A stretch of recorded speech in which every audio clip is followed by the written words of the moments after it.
కార్యకర్తలందరికీ అండగా ఉంటూ వారి సంక్షేమాన్ని తీసుకుంటూ వారికి ఏ కష్టం వచ్చినా సరే ఆదుకుంటూ ముందుకెళ్తున్నటువంటి వీరు.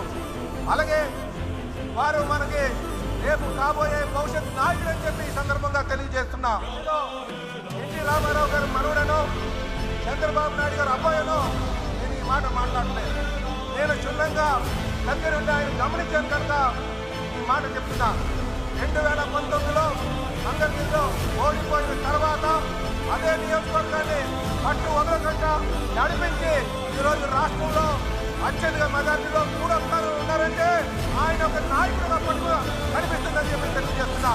కనుక సోదరులారా, తెలుగుదేశం పార్టీకి అనుభవం ఉన్నటువంటి నాయకత్వం చంద్రబాబు నాయుడు గారి ద్వారా, యువ నాయకత్వం లోకేష్ బాబు ద్వారా, అలాగే పవిత్రమైనటువంటి ఆలోచనలు పునాదుల పైన పునాదులు వేసినటువంటి పైనుంచి ఆశీర్వాదం ఇస్తున్నటువంటి మరి